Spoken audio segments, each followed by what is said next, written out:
was thinking, since this is still the first month of the new year, that it would be nice to talk about balance and use that as a keynote to our 2024 year.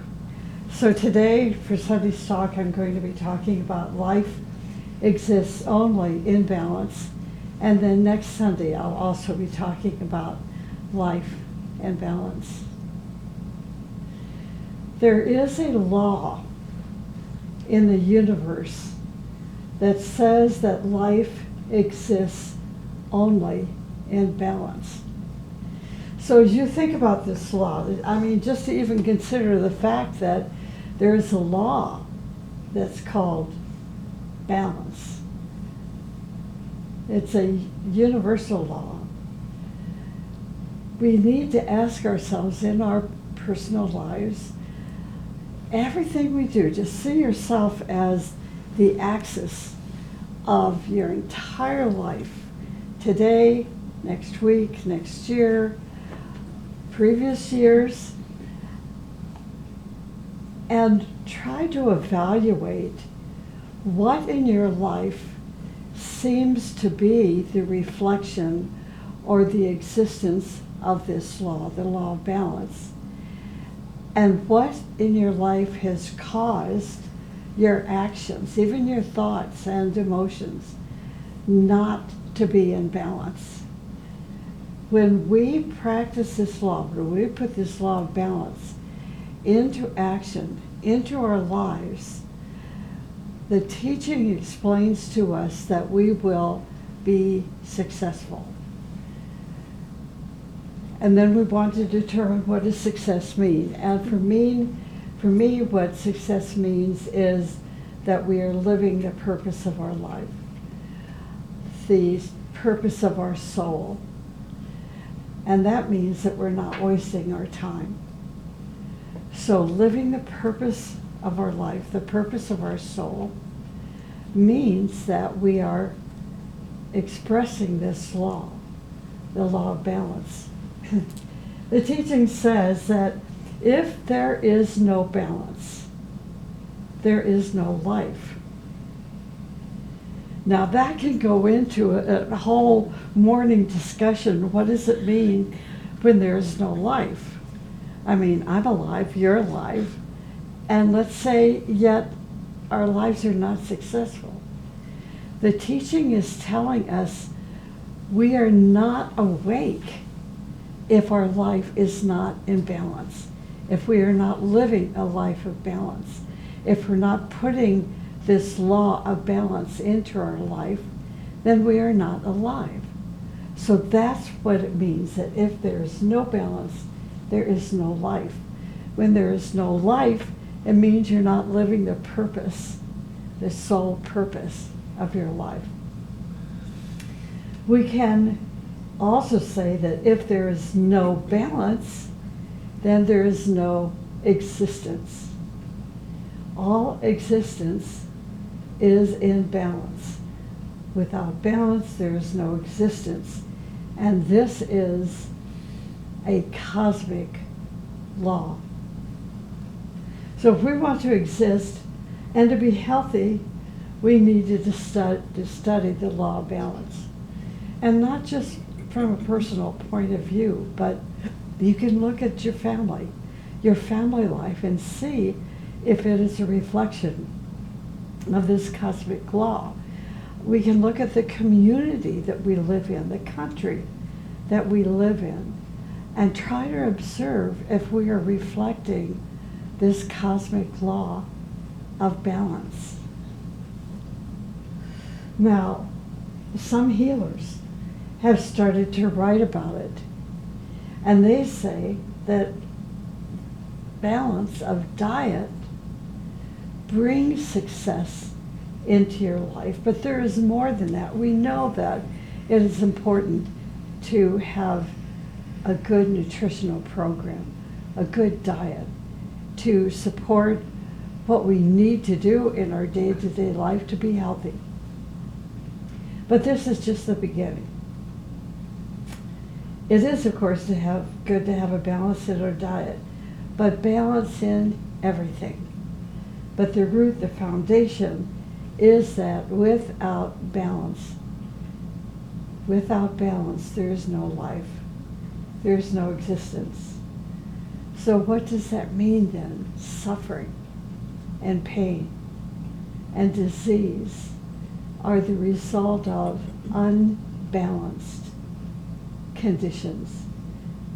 Suffering and pain and disease are the result of unbalanced conditions.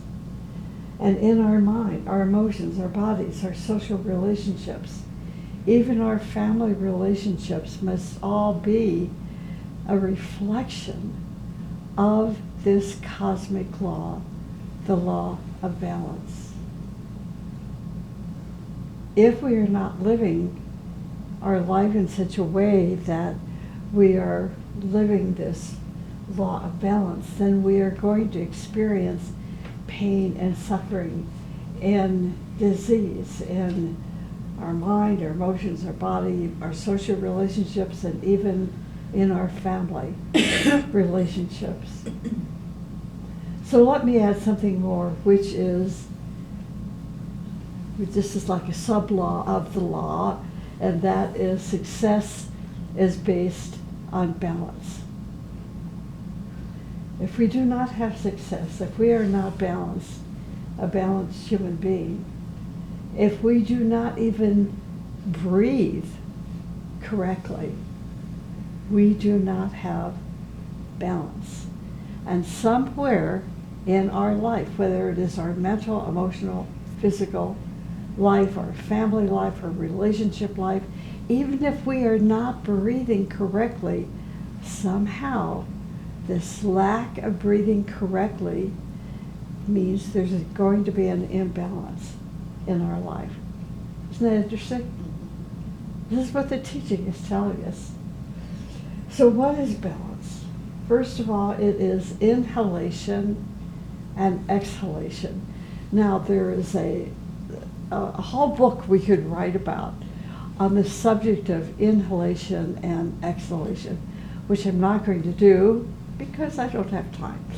But you can go to the books of the teaching and look in the index of the books and look for breathing, look for inhalation, exhalation, and you will receive a wealth of information about what inhalation and exhalation is. And that is balance. So there is eating and eliminating. That is balance. This is why God created 2 hands and 2 ears and 2 eyes and 2 nostrils and 2 brains and 2 parts of the heart. It is all balance. The teaching tells us that sometime we should even take a retreat and think about it and find out what the law of balance is. In this solar system, we have a great law, and that law is stated in the Rig Veda. It was written maybe 10,000 years ago. Later, scientists telepathically received that science. It says that all existence is based on the law of repulsion and attraction, because repulsion and attraction create balance if you create right balance. Now, if you happen to be a student of the Tibetan's teaching, you can go to the book Cosmic and Treatise Fire and find more and more about this law of repulsion and attraction. I remember taking an advanced meditation course from my teacher, which included this law. And I just found it to be mind-blowing, just mind-blowing, the law of attraction and repulsion, because repulsion and attraction keeps and creates balance. It creates balance if we create right balance. So I'm going to be talking a little bit more about that today. But most of our sicknesses and troubles and problems come when we do not keep the right balance, the right distance. I think this is very important. When you first hear it, it's not so clear in your mind as to what it means. But if you think it through and begin to observe and recognize it, you will see the validity that right distance is balance. For example, we see all of our planets. They are in balance. They are using just these two energies, repulsion and attraction.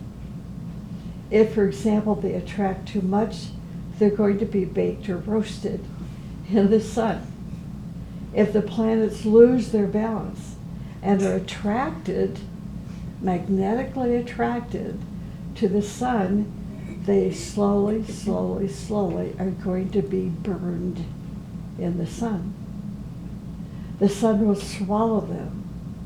Now, if they do otherwise, if they repulse too much, they will go into the darkness of space and disintegrate.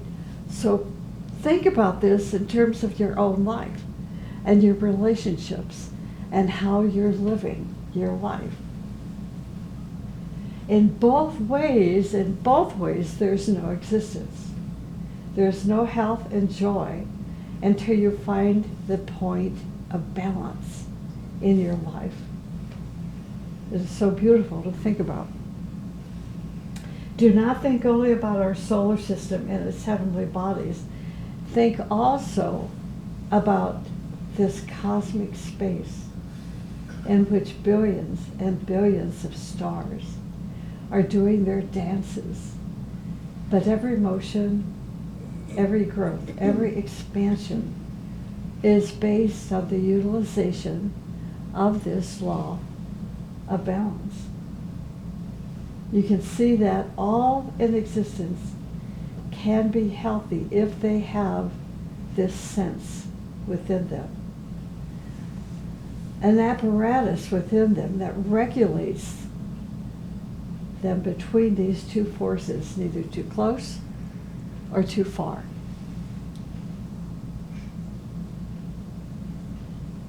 What is important is for us to stay at the right point.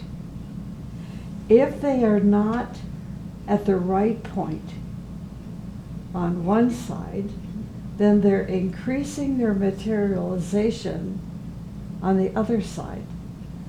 They are increasing their spiritualization, and both prevent existence because existence is the balance.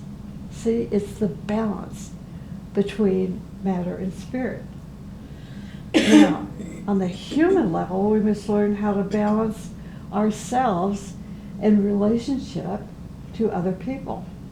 For example, if we become too attracted to our nation's traditions, our religions, our history, this or that, if we become too attracted to them, what happens? If we are attracted too much to each other, we create racism, nationalism, my country, my race, bigotry, fanaticism, and separatism. So where are we going? We are reducing the space, and we are close to disintegration. Scientifically and historically, when we see the histories of the nations, those who started to go too close to themselves prepare the seeds of their destruction. My teacher did a study from 5,000 years before Christ until today, and he said he found 20 or 25 nations that fell into this category. So what happens if we go too far from each other. Indifference, hatred, carelessness, selfishness, ego, and vanity develop within us. These are actions or words of the seeds of destruction. These are the energies by which we destroy ourselves. Indifference, hatred, carelessness, selfishness, ego, and vanity. These are the energies by which we destroy ourselves, our relationships. You know what fanaticism, separatism, racism, and nationalism are. They're names for us, but if we go deeper, if we go deeper and see what they are doing in the community of nations on this planet, we can have a faint idea that these are names of forces and energies. Either they are repulsive energies or they are energies of attraction. If we do not find the balance between them and either refuse too much or become attracted too much, our chance for survival, the teaching explains, is lost. So our survival depends on finding the balance within our mind, within our emotions, and even within our actions. We have unbalanced actions. For example, if we think too much about negative, destructive, and harmful acts, it means that we are following the forces of refusal and rejection. And as we follow these forces, in the meantime, we are disintegrating all the atoms and cells in our body. So I was talking about this with someone the other day via email, and he was concerned about it, and he said, "What can we do?" And I said, "Here's a very simple answer, and it may come to a surprise, as a surprise to you, but it is part of a verse that we say almost every day. In our Sunday broadcast here, we say it every single Sunday. Lead us, O Lord, from darkness to light." That's all you have to say. Every time that you see that you are not, your life, your thoughts, your emotions, your actions are not reflection of this law of balance. If you are engaged with indifference and hatred and carelessness and selfishness and ego and vanity and dark and negative thinking, stop yourself and say, "Lead us, O Lord, from darkness to light." It is so powerful. It is so magical. It is full, this phrase is a mantra, it's a prayer that is full of psychic energy. Put this into your life every day. Our survival depends on finding the balance.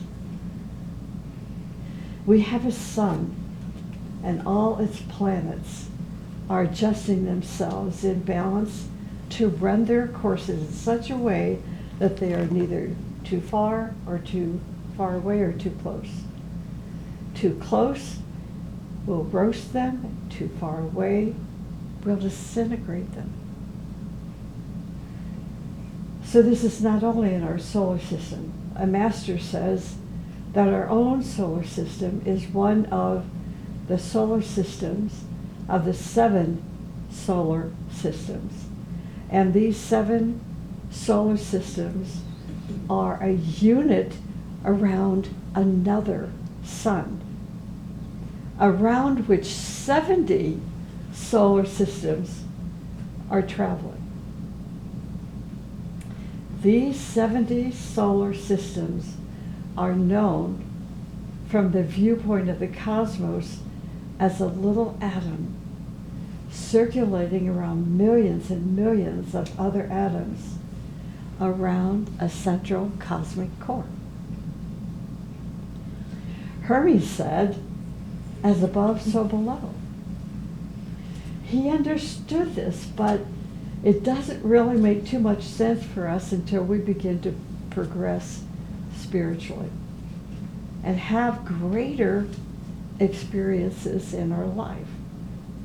Then we will see that which is above is the same as that which is below, and whatever we are doing below is the same as that which is above. So what is happening? Each person, each of us, has a central sun. Now use your imagination. I'm speaking esoterically here. Each of us has a central sun. This central sun is also known as the soul.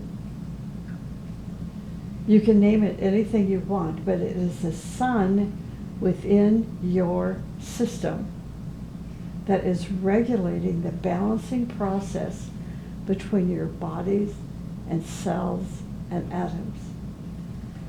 And now you are a galaxy. You are a galaxy in space, and every atom, every cell, every body, every organ, everything is circulating around that soul that you are in such a way that it is keeping the balance to make you survive, to make you healthy, and to enjoy your life. If your physical body, emotional body, mental body are too far or too close, then you're going to have problems just like the stars. Look at how beautiful it is for us to see how everything is related together. So our atoms have that mechanism within itself, within themselves. Our cells have that mechanism. The atoms of our etheric body, emotional body, mental body have these sensors within them to keep the right distance from that fire that is within us, our sun, our soul. That fire that is within us can burn us if we are too close. If we are too far, we fade away. So let's say, for example, that you are a meditator. I remember when I first began to consciously meditate, and I was taking meditation courses, and one of the first instructions we were given as we began this path of meditation, we were told, when you first begin to meditate, only meditate for 5 minutes. And then for maybe 5 years, after 5 years, you can meditate 10 minutes. And then when you become an advanced meditator, you can meditate for 15 minutes.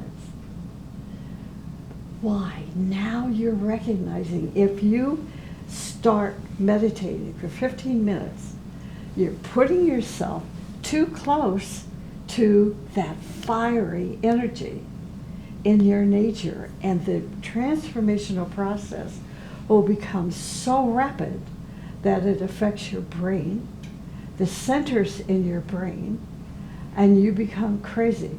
You become ill. You'll become so ill you're destroying yourself. So there is a science to it. Don't get too close. The opposite of that is you don't meditate. You're going too far. See? Attraction and repulsion. Now our health and happiness or our diseases are nothing else but the balanced or unbalanced condition of our bodies with that sun within us. Mentally. If we are too holy, we burn ourselves. and we are finished. If we are too unholy, we will degenerate. Physicians and future scientists, if they create apparatuses to see how each of our cells and atoms are responding in balance and imbalance to that inner sun, that inner core, will discover that there are two kinds of sicknesses. Master M says that there are sicknesses that are burning sicknesses and those that are cooling sicknesses. The Chinese also talk about these various kinds of sicknesses, Chinese medicine. So what are burning sicknesses? Burning sicknesses come when we identify with ourselves too closely. This is what we call a selfish person. A selfish person is one who starts to worship themselves. They're sick. Every human being who starts to worship themselves, their family, and their nation is sick. Why are they sick? We see the result of it. Men or women who worship themselves destroy themselves for their own sake. A nation that worships itself destroys others, uses other nations for its own nourishment, and eats them in symbolic ways. It is a very unhealthy condition not to keep some distance from the core in which we are living. So, you think, I was thinking about this with, in the United States, which affects so many countries around the world, we are coming up to our electing another president or keeping the same president. When you listen to your politicians, when they are pleading for your vote, whether it's the United States or any other country, what are they telling you about the Constitution of your country? What are they telling you about the pillars, the foundations of the startup of your country? Do they want to protect that Constitution? Do they want to protect your Bill of Rights? Or do you see them taking language that is self-centered? My country is the only country. Or follow me, I am the only son to follow. Your country is going to be in trouble. It will be disintegrating because they're worshiping themselves. Men or women who worship themselves destroy themselves. The teaching explains that a burning sickness is the result of being too close to the fires of our body, to the soul also, without preparation. I was thinking, going back to meditation, there are rules, there are regulations, let's say, or you could even go so far to say there are certain policies that are embedded into right meditation. And if you don't follow them, like I was saying earlier, you're getting too close to the fire of your soul, and it creates an illness. So what kind of illness? And I had a first-hand example, oh my gosh, maybe 30 years ago, 35 years ago, I had attended a conference in, I think it was North Carolina. It's a beautiful conference. And the roommate that they had assigned me to was meditating all day long. She wouldn't go to the offered classes or the meetings, she would stay in her room and meditate. And it was about the third day into this 5-day conference that she began to demonstrate signs of imbalance, mental health problems. She began having seizures. She didn't know where she was. She wouldn't stop meditating. And the officiants of the conference didn't know what to do, nor did I. Except I knew she was doing something too much that was creating, the balance, the imbalance. So I had to drive home with this person. 2-day drive home, took her to her home, to her family, and they immediately took her to the hospital, and they put her in the ward in the hospital for mental illness. She never recovered. She never recovered. So if you're a meditator, take heed of these words. Start very, very slowly. If you start slowly, your brain will adjust. Your cells, the atoms in your body, will also begin to adjust, and the process of transformation will slowly begin and keep the balance and equilibrium that you need to stay healthy. There are some practical things I can talk about here. For example, I sort of mentioned it already, the balance of food. When we are talking about the balance of food, if you analyze, you will see that it is those elements you take in that are not responding to these two energies. They are creating diseases within you. For example, when you say you're eating too much iron and the magnet within you starts to attract your body too closely to itself, it is creating burning diseases. That is what esoterically the tumors of cancer are. You came too close to yourself, to that fire, that central sun, that central core in you.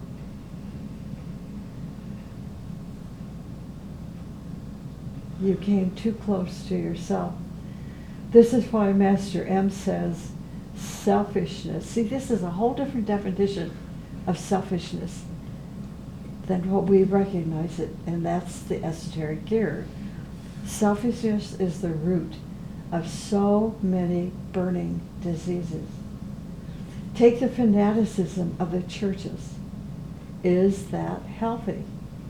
Fanaticism in anything is a sign that the person has lost their balance. In the same as their religion and tradition and their Bibles or their rules or their regulations, religious fanatics burn other people, meanwhile thinking that they are serving God, who is the law of balance. God is nothing else but the law of balance. The teaching explains that even our laws are out of balance because our laws are based only on physical relationships. Our laws are not balanced with the consciousness. We can't even yet, as a, let's say, as a group of psychologists or a field of psychology, they are still not even able to accurately define what consciousness is. So our laws are not based yet or balanced yet with consciousness, with the level of progress or evolution of the people. We apply the law in the same way for everybody, and it does not work. A sage talked about his trip to a Middle Eastern country. In this country, he said, They leave their treasures or purses on the streets and nobody touches them. If it happens that you touch others' valuables with your feet or with your hands, you are immediately taken to a place where your hand or foot is cut off. It so happened that a man who was mentally unbalanced went and carried a bag of gold in it. Immediately he was taken where his hand was chopped off, as well as a foot. Because the sage had some influence, some friends in the dangerous locations in that government, he says, this is not justice. Why? That man does not know what he is doing. Your law is not right. Did you see that? But already the hand and foot were gone. I was thinking of, this is kind of, very earth-oriented, but back in the day when I was learning about parenting and how to be a good mom, and my aunt told the story about her husband, my uncle, they had 3 boys, and they disciplined those 3 boys the same. And they thought they were being really, really good parents, but there's no balance. Their consciousness, the consciousness of each of those 3 boys, and I knew them well, were different. So how can you differ? They were different ages also, they were not triplets. How can you punish one for the misdeeds of another when the others had no idea? See, the law of balance was not there. I did not follow their advice. Of course, I didn't have 3 boys, only 2. I've noticed that even our own country's laws are not in balance. Sometimes we are too democratic. Sometimes we're too Republican. And in so doing, we have lost the balance. Oppositions in life are utilized by human weaknesses as forces that need to be hated and rejected. Opposition needs to be hated and rejected. But oppositions in life are created so that we approach the oppositions in such a way that a point of balance is created. Then both sides are useful for some and eventually useful for all. So people are afraid of opposition or they are too much attracted to it. Both are very dangerous. Because what are they doing? They are taking our equilibrium. They are taking our equilibrium out of our hands. They are creating imbalance in our system. I was recently listening to a politician's lecture. It was just like a Hitler indicating or saying, this is the only way to fly. If you listen to him, you would see how sick he is. It is the only way to fly in religions, in church, in ideology, kind of thinking. It is a sick thinking. What are they talking about? Some people can deceive millions, but they are already unbalanced. And they are leading millions of people toward imbalance. This is why we say, for example, leaders are those who create balance. So as you prepare yourself to vote in your national elections, look for the balance in that leader. Let us say that in the Senate, you are a great leader. You must have that intelligence, that wisdom to use both sides to do something so creative that is useful for your country and for all countries. But if you are opposing too much and attracting too much. You are already unbalanced. In your personal relationships, if you get too close to each other, look what happens. You start telling all your secrets to each other, and you then depend on each other. Eventually, if something ugly happens between you, you will too easily turn against each other. Do not go too close. Do not stay too far away in your friendships. I was thinking how, just to elaborate a bit on by an example, that we had a person in the group that came and left and came back a second time. And each time I brought that person in closer and closer and closer to me. Now, I didn't tell her my secrets. I was smart enough not to do that. But she was a Scorpio. Scorpios are really sneaky if they are in the lower part of the energy of that sign. They hide and hide and hide. They collect and collect and collect through what they see, through their prejudice and bias. And they make you feel they love you. They love your group. They love what you stand for. They love the teaching. And then one day, they open that door to who they really are. And they say, you shouldn't be doing this. Why are you doing that? This is wrong. How can you be doing this? Which happened a second time. And I thought, we must be careful. This is when bringing someone too close into the core of the membership of the group. They gather information and collect information and then use it, taking it out to the world. And then she didn't understand why I didn't want to get close to her any longer. So we must be careful. Do not go too close.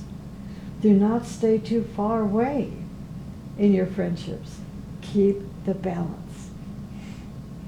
One of the things we need to do is to observe if our mind is balanced or not. If our thinking is balanced or not. If day and night we are thinking about how to make money, we are out of balance. And this is why, even if we make money, we're not going to enjoy it because we are wrapped in the money. I could tell you so many examples of people who are like that. And I've lived long enough to see them live long enough to see how unhappy they are because they only have $5 million in the bank.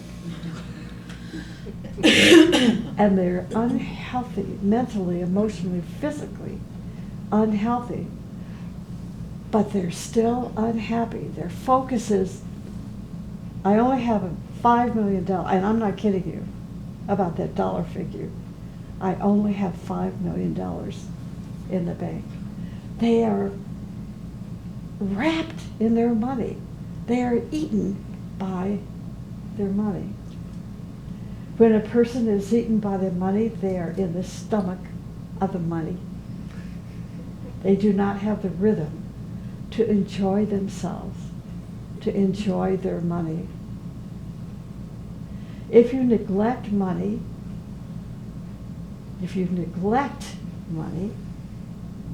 you're a gypsy.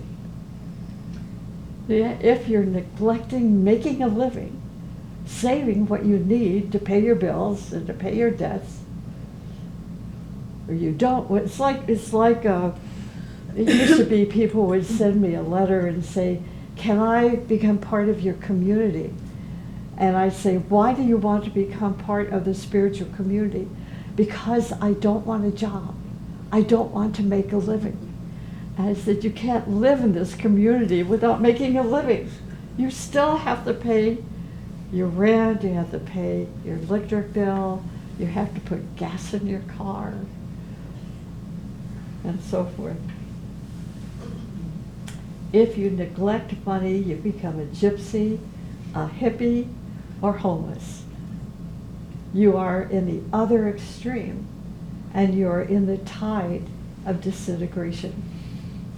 How do you keep that balance in your thinking and in your feelings? When you say, I love it, or I hate it, neither the love nor the hate is the balance.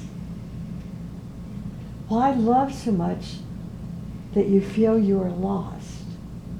Why hate so much that you feel that only you exist? Hatred or repulsion is a psychological game to feel that you exist. If you do not have that sickness within you, neither will you hate nor will you adore. You will be balanced, you respect, you are grateful, and you see beauty. But you will also see things that are not so beautiful. So, like I said at the beginning of the Sunday talk this morning, I will be talking about this next Sunday as well. I think it's a very important subject, and I have it right here in front of me. So if you want to go another hour, no, I'm kidding. Anyway, give yourself some time this week to think about this law of balance, this cosmic law of balance, and bring your experiences and your thinking about it to our Sunday talk next week, and I'll share more. So have a good week.